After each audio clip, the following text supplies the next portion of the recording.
Advertising started way longer back in the 4000 BC with the first billboard to ever been discovered. Then, it gradually evolved.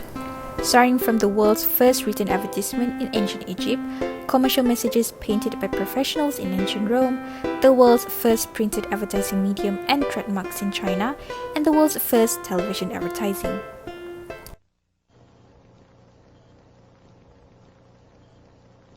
America runs on Bolivar time.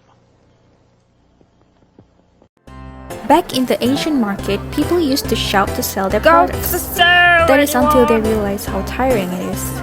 They become smarter and decided to use a sign to show their products. But the yelling never stopped. Buy one, get one free! People employed word of mouth to sell their products from 1700 to 1900. I'm using X-Bag. So pretty. Advertisement in Malaysia started in the 19th century when foreign traders came to Malaysia. The advertising medium was limited at the time, and the techniques employed to create the advertisement were not particularly appealing. At the time, the primary purpose of advertising was to inform and sell items or services to local and other traders. According to reports, the first edition of the Straits Times, published in Singapore on July 15, 1845, was jam-packed with advertisings ranging from shipping to pharmaceutical supplies. Humour in advertising has been around for decades and has been widely used by brands and companies in their advertisements to promote themselves and to get better results from their viewers. Humour is regarded as a positive personality attribute by some.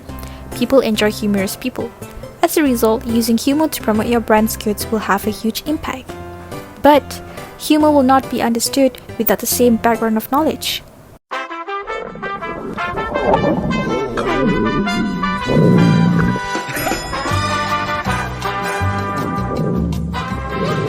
Got wind in your tummy?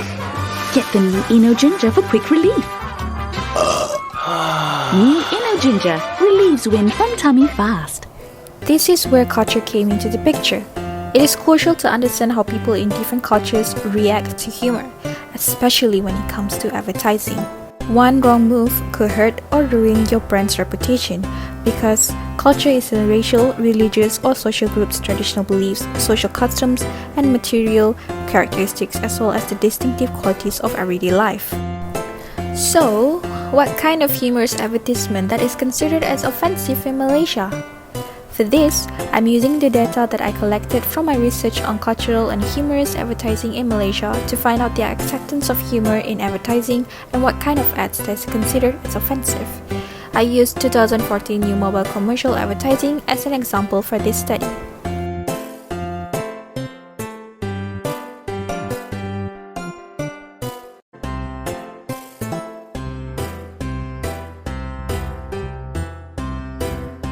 The advertisement, however, was banned by the censorship board because of its possibility of containing suggestions which may offend the religious or political susceptibilities of any community.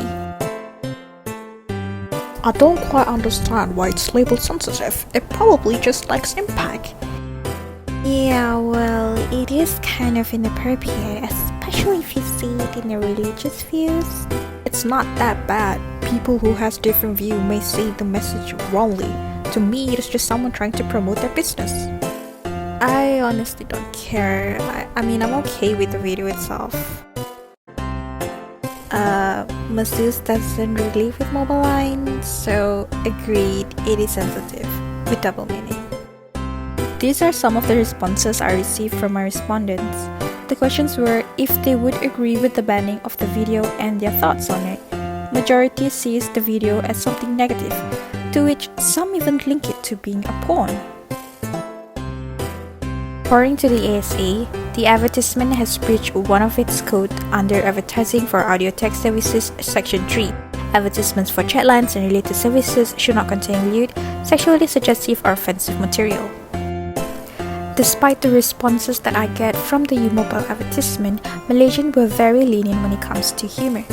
When asked if they would have understood an advertisement through humor or serious version, majority voted for both. Majority also voted that they would have preferred advertisement with humor and rational and emotional appeal. From this research, I could understand that Malaysians accept the humor widely. In fact, most of the respondents were to agree that they would look into humor as a desirable personality trait. Anything is fine as long as it does not offend a religion or society. Malaysia has certain rules when it comes to advertising. Did you know that armpits are generally not allowed to be seen in Malaysian media? However, you will see some pits, as the no armpit rules is not precisely a definite one. Nobody knows why it's seen as somewhat taboo, but most media still censor them to prevent any issues. Another example of failed humor advertisement is this Firefly ticket ads. Now, this is just top tier.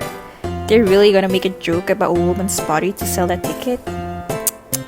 What the To conclude, Malaysians are quite open when it comes to certain things. However, we value our culture. Avoiding such insensitive humor are important for businesses to strive better. To businesses out there, you can be unique with your product advertisement. Just don't cross the line, or you'll be banned.